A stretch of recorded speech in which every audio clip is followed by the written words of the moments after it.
Hello. Can you hear me this time?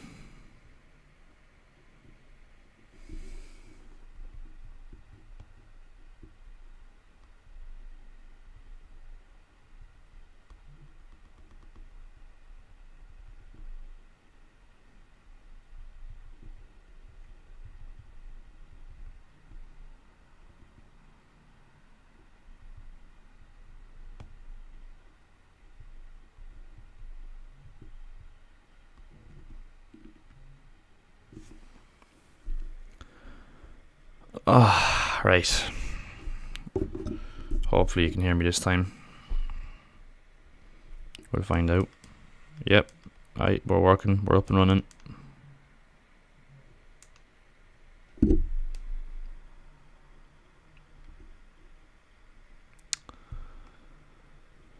Right.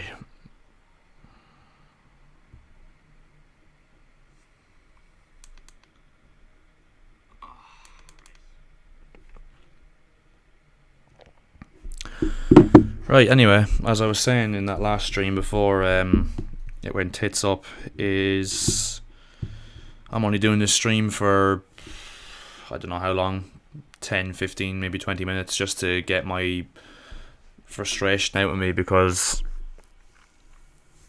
I just need to get it out of me, to be honest, especially with the fact that I haven't been doing YouTube for a while and whatever.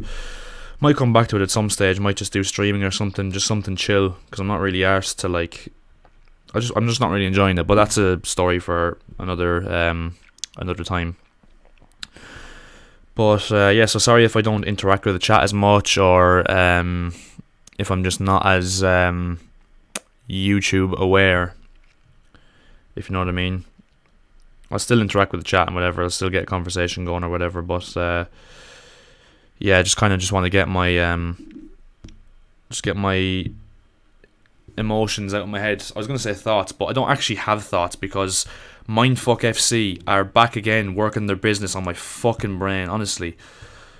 We are Mindfuck FC because, you know what, part of the reason why I don't even do YouTube anymore is because this club have made me actually not have an opinion. Because I don't even know what's right or wrong at this stage. I actually genuinely don't, That's why Mindfuck FC. Oh my god, lads, I just cannot be fucked, honestly. For the last few weeks, I have not given a shit. For some reason, when Ollie Watkins scored, there was some part of me that was like, no way. And I got tick. I don't know why, because I expected, and let's be honest, I'm not taking any credit for it. Every single Chelsea fan under the sun basically expected that we were going to lose today. Especially when Malo Gusto got sent off. I mean, I'm just not bothered, man.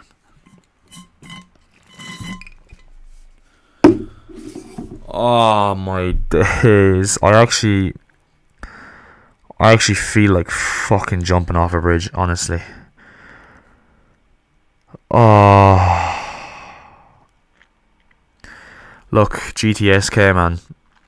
Long time no see. He says we just need Nkunku. I'm sorry, I'm not having that. And don't get me wrong, I'm not having a go at you, because I was one of those ones as well that was like, oh, we'll be grand. We have a few injuries. We get Nkunku back. We get Reece James back. We get Lavia back. We get Badiashile back. All that shite. But I'm sorry, we've spent a fucking billion in the Queen's finest and we're still shit. We shouldn't be having any of these excuses. If we've spent £1 billion on top of a Champions League winning team, and one player dictates whether we are able to win football matches against teams that we should be beating. Don't get me wrong, Aston Villa are a good side. Bournemouth are a good side. West Ham are a good side. Who else have we dropped points to? Who did we drop points to in between the Luton game and the Bournemouth game? Or was there an international break? Forest. We lost to Forest. Newcastle are 2-0 up at Bramall Lane. That's a proper fucking football team that are in a crisis, apparently. And they're 2-0 up after half an hour. And they're winning games with Dan Burn scoring goals. And you'd think that with the team we have, we aren't capable of beating Nottingham Forest, Bournemouth and fucking Aston Villa.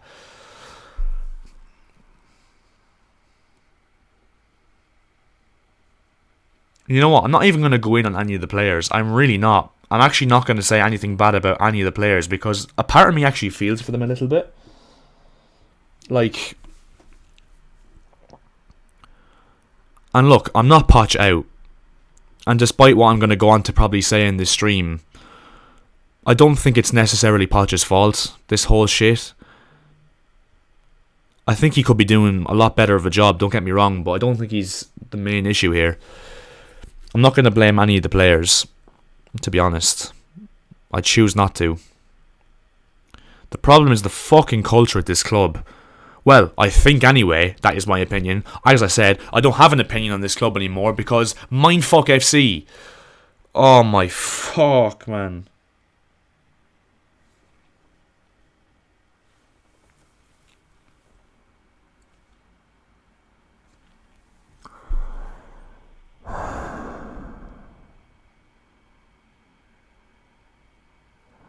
The culture at this club from boardroom level is an absolute joke. We're a fucking circus show from top to fucking bottom. We're an actual joke. Like, fair enough, last season you can you can leave it off because it happened in 15-16 and we won the league the year after. I'm not saying we were going to ever come close to winning the league this season, but you'd expect with a season like we had last season that it was just a once-off and, everyone kind of down tools when they realised that we were going to finish mid-table anyway. About January, February time, everyone just looked like they didn't want to be there, especially with players like Ziyech and Pulisic and Aubameyang and Mendy and Koulibaly and all these fuckers that knew they weren't going to be there this season. But to have carried on this season with a fresh manager, a supposedly elite manager in Mauricio Pochettino, and don't get me wrong, I bought into this whole shit as well. After pre-season I was saying, you know what, Poch ball, we're here for it, but I'm sorry, I'm done. I'm actually done. I don't care. If Poch was to get sacked in the morning, I genuinely would not have any emotions towards it.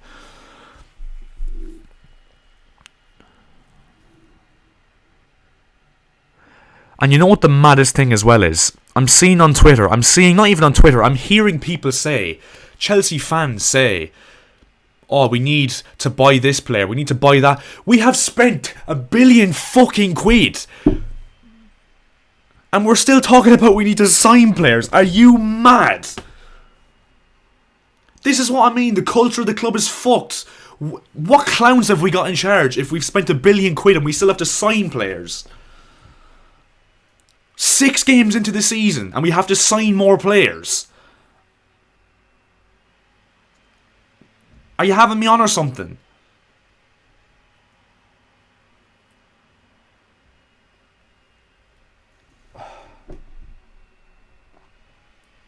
And you know what? As much as I love Ivan Toney, I actually love the guy to bits. He's probably definitely my top 3 favourite players. Maybe my top 3 favourite players, including Chelsea players as well. Maybe that's a bit reactionary, but he is one of my top 3 favourite players. If he comes to us, he needs to be admitted to some sort of fucking mental asylum. As would any player who has an ounce of ambition to win things in the short term anyway. And you know what? Enzo Fernandez is going to leave in the summer. He's going to leave in the summer. Why would he stick around for this shit? He's literally going to be Eden Hazard of the last... when Hazard was here with fucking Morata and Higuain and Bakayoko and Drinkwater and Zappacosta and all these fuckers that we were signing around him when he's in his pomp. Why would Enzo stick around? Tell you, we're lucky as well that Reece James is fucking proper Chelsea. We're lucky that Reece James is what Mason Mount thought he was. Because the only reason he'll stick around is because he's one of us.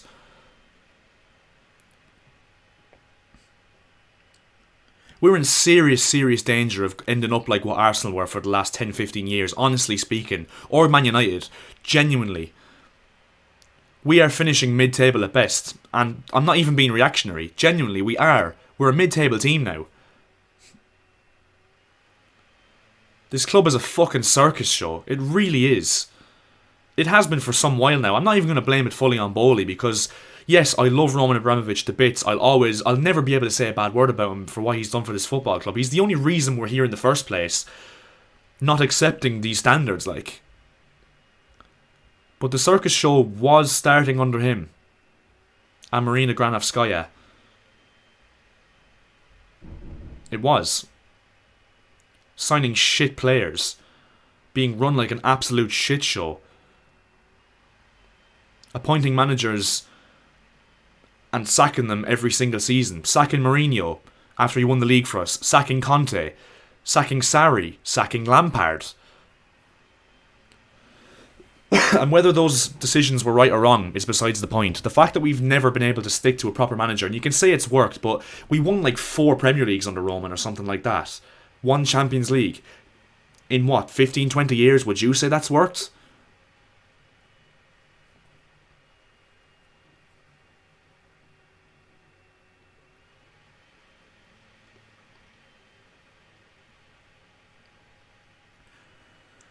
I mean, if there's anything to show how scattergun our approach is at boardroom level, the only players we still have from the Champions League winning team 2 years ago,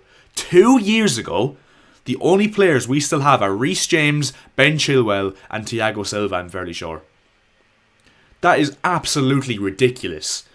Every single player in the last 2 seasons has been sold or replaced, bar 3. That is absolutely fucking obscene.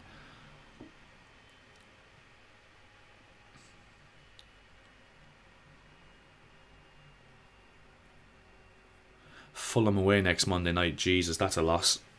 That's a loss if I've ever seen it. Fulham due a win. Craven Cottage. Has vibes of that game last season under Potter when we lost 2-1. When Joao Felix got sent off. That game scared me, fuck me. Yeah, I was going to say the second thing that just shows how fucked that this club is at boardroom level is the fact that we're 6 games into a season, 7 if you count the one against Wimbledon, 8 for the game against Brighton now on Wednesday, which we're going to get fucked in. We still don't have a shirt sponsor. We're 7 games into the season and we don't have a shirt sponsor. Unwillingly as well, because Forest didn't have one for like 10, 11 games last season, but they willingly didn't have one. We've been trying to get one and we're getting turned away. Like a fucking prostitute that's like a 2 out of 10 or something and has HIV or some shit.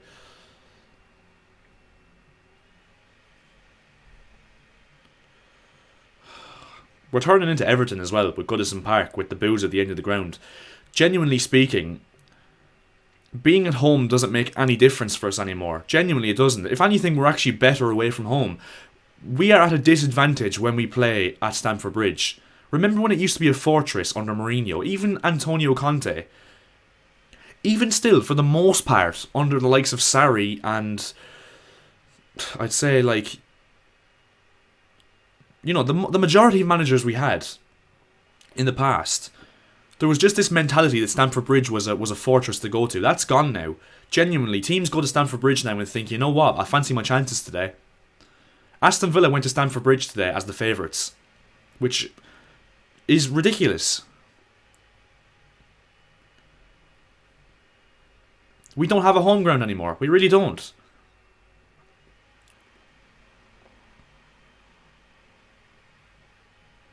Chelsea haven't scored in 3 games. That's only going to get worse before it gets better, man. And this whole situation's only going to get worse before it gets better. Believe you me. Trust me on that one. If you think we're going to turn it around against Fulham and you think that it's going to be all happy and rosy and whatever and we're going to fight for top 4 in the end when Nkunku comes back and Badiashile comes back and Reece James come back, you've got another thing coming, man, because this is not going to get any easier for a long, long time in my opinion. Genuinely, I've seen the signs. We are going to end up like Arsenal and Man United from back in the day. Man United right now, actually, in fact. Arsenal from, you know, pre-2 years ago. We are going to end up like them, honestly. And I'll be amazed if Pochettino's here by the end of the season. I don't know who would get in to replace him, but I don't think it matters at this stage because I think whoever comes in is going to have such a ridiculous fucking task that he's going to end up the same fate as Poch and he's going to be sacked. I think that's the way it's going to go now, honestly.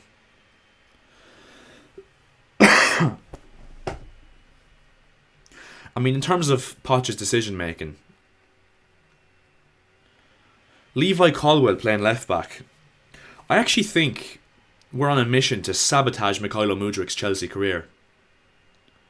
Because I actually think it's mental how these football experts, the highest of IQ in the game, who are being paid millions upon millions upon millions of currency to make these decisions, and they can't see that Mykhailo Mudryk needs an attacking left back, a natural left back, automatic left back, Ben Chilwell or Ian Maatson, to help him on that left side. There's a reason why he never gets the fucking ball. And when he does, he's got 2 players on him at all times. Because he doesn't have a fullback to help him down that left-hand side. That's why Raheem Sterling is actually playing well right now, because he's got Malo Gusto or Reece James down the right-hand side. Levi Colwill is not a left-back. I understand you want to play him as maybe an inverted left-back, or an inverted left-back to shift into a back 3 to allow Gusto to go forward. I get that. But it's not working, and you're completely alienating Mudryk from the game in doing so.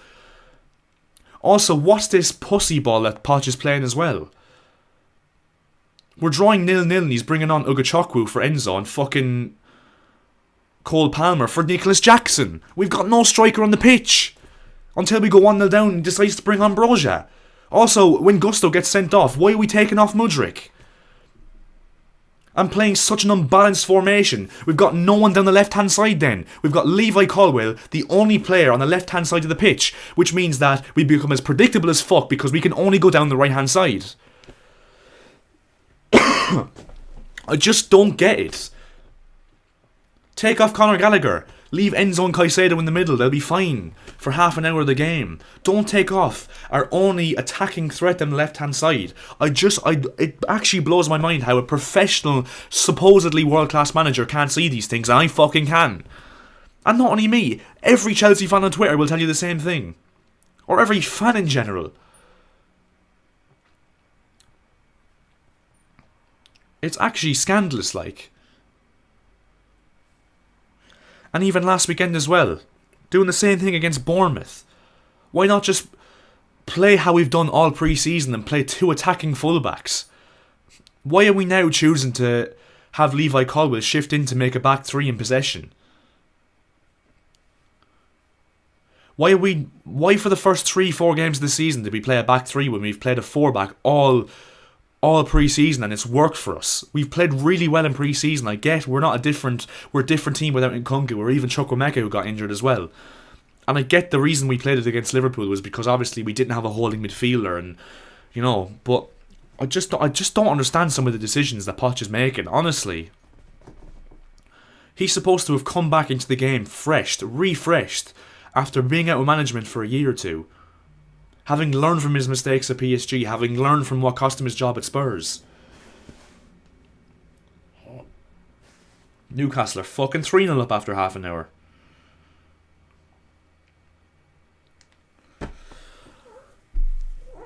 If you can't tell, I'm fucking dying as well.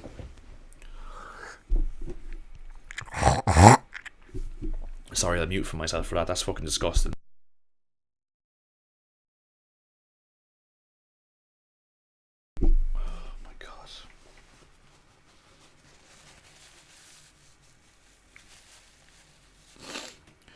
Check the fixtures after Fulham, right? Let's go. Oh no, actually, this is the fucking run of games we have. I've just actually clocked. I completely forgot about that. We've got a... Is that after Fulham? No, it's not. Surely not. Fulham away, that's a loss. Burnley away, they'll probably still be due their first win at that time. 3 o'clock kickoff at Turf Moor. Oh, then it begins. Oh, holy shit. Arsenal at home, Brentford at home, Spurs away, City at home, Newcastle away, Brighton at home, Man United away, Everton away. And that takes us up to Christmas. Oh, lads, we are fucking in a relegation battle again. We are in a relegation battle again, aren't we?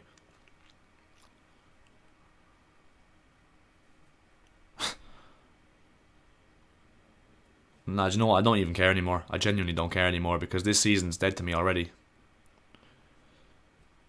It was after the West Ham game, if I'm honest. The Luton game was just merely a consolation. Scraping past Wimbledon on pens. I think I saw a Fabrizio Romano tweet, actually. I really shouldn't be doing this to myself, but I just for context want to read it out.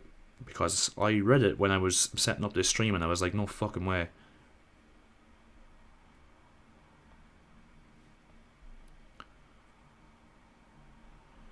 Chelsea in the Premier League in 2023. 26 games. 26 games, right? 5 wins, 9 draws, and 13 defeats.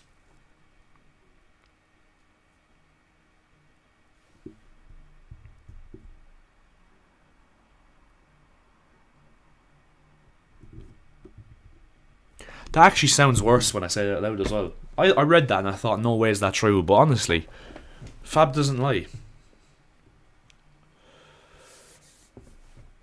GSTK has just said it in the chat. Any team can beat us. Doesn't matter who we're playing against. Even Luton. Because we're playing them away from home now. I mean, Luton are fucking shit, don't get me wrong, but like... I was actually thinking, like, even at 0-0 today, during the game, I was deep in thought and I was saying, like, you know what? Chelsea are actually not a scary prospect to play against anymore. They haven't been for a while, in fairness, but no one fears Chelsea anymore. We're saying the same things as Chelsea fans that Arsenal fans said when they were in their banter era a few years ago. Is that not concerning? I've just seen Fab tweet something about what Pochettino said after the game, so I just want to read it out, or I just want to have a look at it and see. To be honest, I really couldn't care less, but I just want to... Yes, of course, the owners are disappointed, but at the same time, they need to support the plan. We have the squad we have, we need to try, build the confidence and give them all the support they need. I mean, at the same time, I feel bad for Poch because he's in the fucking pressure cooker now. I know he's going to put himself on it a little bit, but I don't think he's fully at fault. I don't think any manager really would be.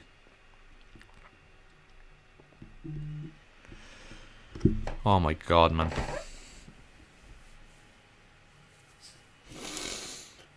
Oh.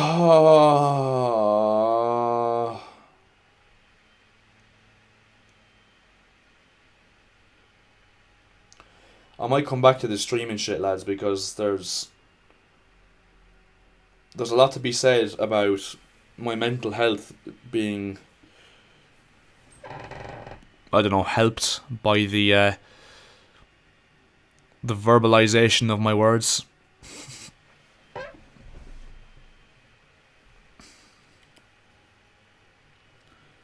Actually feels good to get it out, honestly. I mean, I still feel like shit, to be honest, because my throat is fucked, but...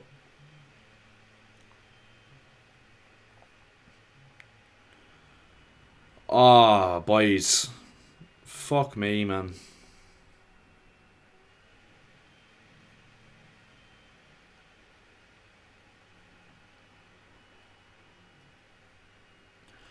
Look, you may not agree with me on this, lads, but I'm just going to say it. I mean, I for one am actually happy that it proved one thing, and that is that Graham Potter wasn't at fault for this. Maybe he wouldn't have been the answer, but genuinely I think Graham Potter was treated like absolute horse shit here. And I would have been intrigued to see how he would have got on with these players. I think Lampard and the form we were under him last season as well, when Potter got sacked, I think proved it as well that Potter wasn't at fault. And I think Pochettino's definitely proven that Potter wasn't at fault. Maybe he was partly at fault, maybe he wasn't, but he definitely wasn't fully at fault. We took the most promising, young, hungry, fresh English manager, I should say. Took him in, threw him into the fucking cauldron, cooked him up, and spat him out onto the street. Fucked his reputation. He's getting linked with jobs like fucking Rennes now, and Strasbourg and Lyon and all these fucking French clubs. Everton.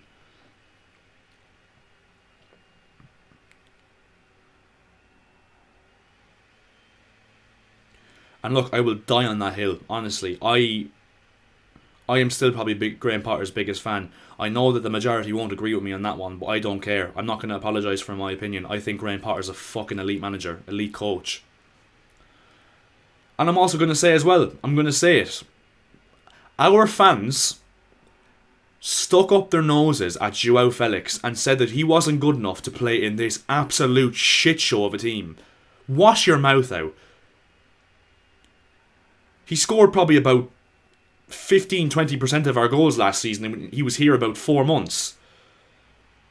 And not only that as well, but you're telling me that you wouldn't want him in the team just for some bit of enjoyment.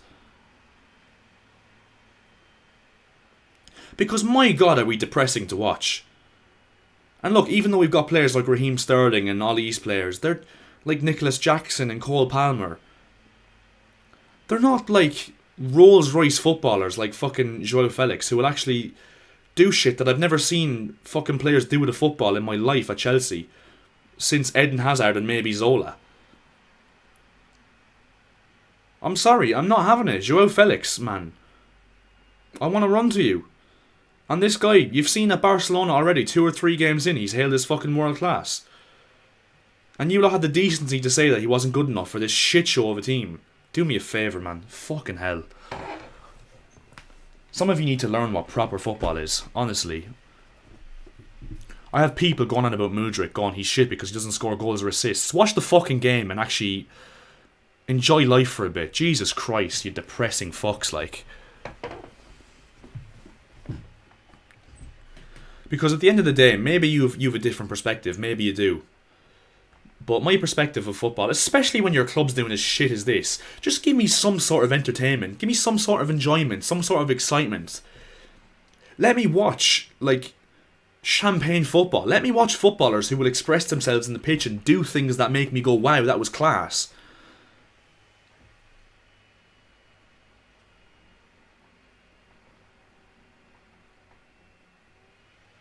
There's a reason why 2 of my favourite players in the world are Joao Felix and Rafael Leao.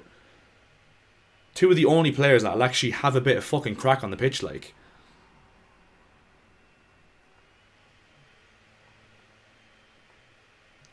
Look, the thing with Todd Bowley is, like, you can't knock him from a financial perspective in terms of the fact that, yes, he's willing to fucking invest money in this club as he's shown. And lots of it. He's done wonders in terms of exploiting every loophole in the fucking game. But like you said, money doesn't buy you out of all your problems. As we've seen with Man United over the years, I mean, the amount of money they've spent, and look where they are. Like, they're a fucking shit show, and their squad isn't even good. That's what we're going to end up like. I know we've got a young team, and maybe in 3-4 years' time we'll be looking at a lot of these players that we have bought and thinking, wow, they were value for money, but there's no point buying all these young players when you don't have a few experienced heads in there to help them guide them through and navigate through the sticky situations. Because the more shit this young team takes and these young players take, and the more shit they have to go through in a short space of time, the harder it is going to be for them to gel, and the harder it's going to be for them to play well and to fulfill their potential.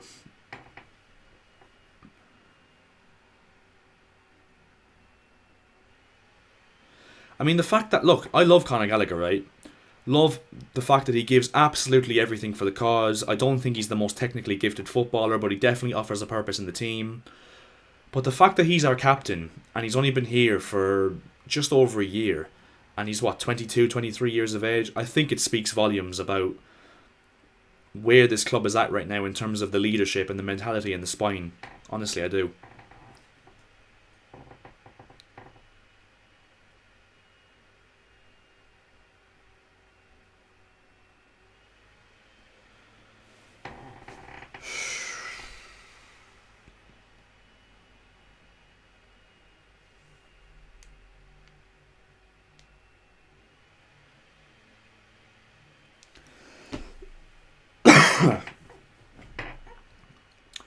I remember we used to be a proper team, lads.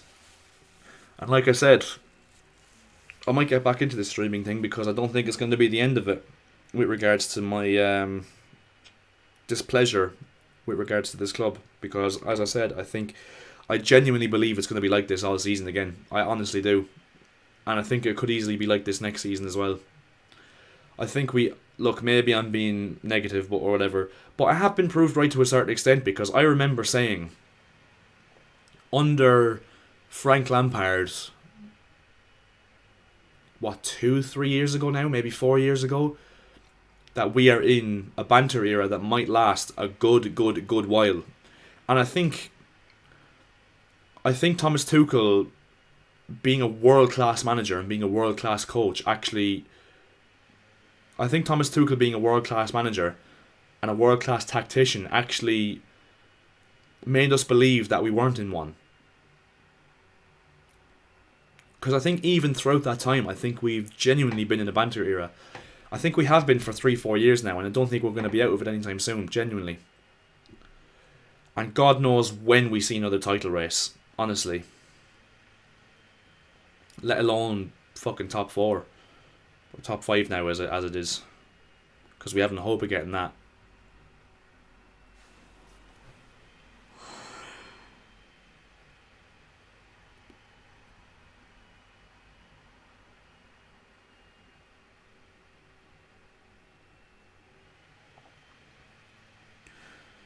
There's only two players in my head today that can actually hold their heads high and think that they, go home and thought, you know what, there's not much more I could have done there.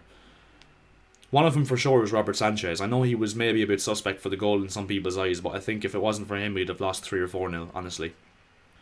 And he's really stepped up in recent weeks, Robert Sanchez, so fair play to him. And I think Mikhailo Mudryk, was threatening enough.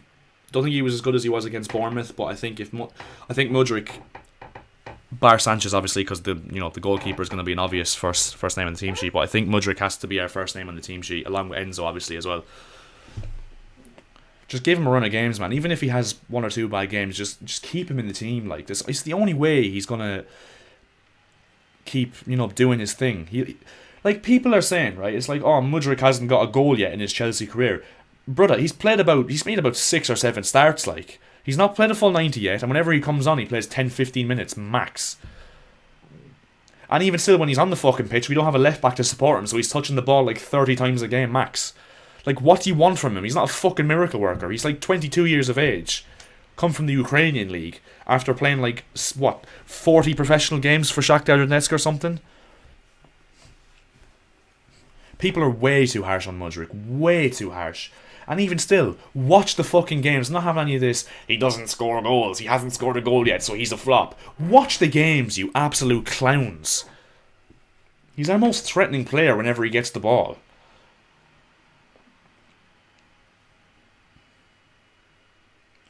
Can't wait to go on Twitter now tonight and see more fucking lineup concepts for Fulham next Monday. When realistically speaking, we're going to see Colwell play left back again, Gallagher play fucking deep, Enzo play as a 10. Healers or something. And actually, now that Malo Gusto's injured, or sent off, suspended, he could even play fucking 4 centre backs and play a back 4 of Disasi, Colwell, Badiashile and Silva. It would not surprise me. I think he'll play Disasi, Colwell, Silva and probably Chilwell. More than likely, but you know what I mean. I would not be surprised if he played 4 centre backs. With Ogachukwu and Caicedo and Enzo there as well, by the way. Would not be surprised if he did that. Oh, I'm absolutely dying, lads. I can't lie. The Chelsea Hangover. There's a new name for this. I suppose, series. 5 at the back is so depressing. Look, I never want to see 5 at the back for as long as I live. I'm so bored of it from Conte and Tuchel, honestly. I mean, obviously, we won shit under both, but I'm just so bored of it.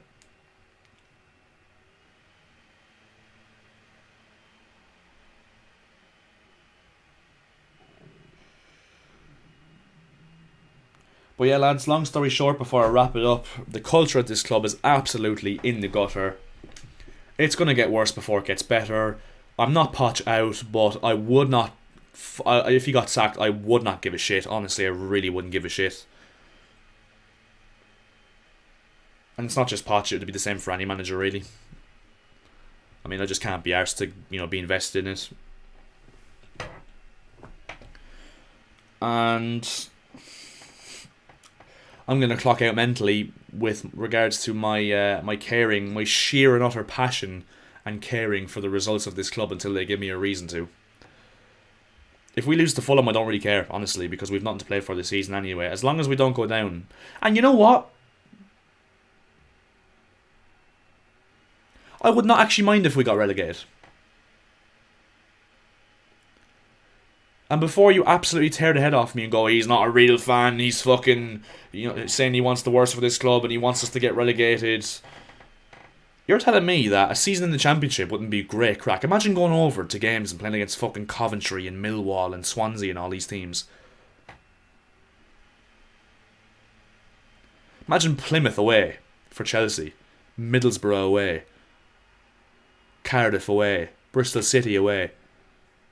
Be some crack, like. And plus it'd get rid of all the fucking plastic tourists as well. Honestly, Stamford Bridge would be serious. Actually get a bit of an atmosphere going for a change, outside of the shed in the Matthew Harding end.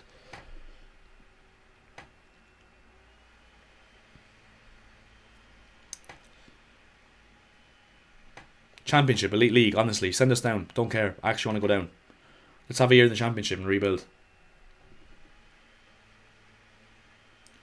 Let Sam Allardyce take over or something. That would be great crack. Sunderland away, man. Yeah, I'm telling you, honestly, all these away days, like Ipswich away. Not actually though. Ipswich are probably gonna get promoted, so you know.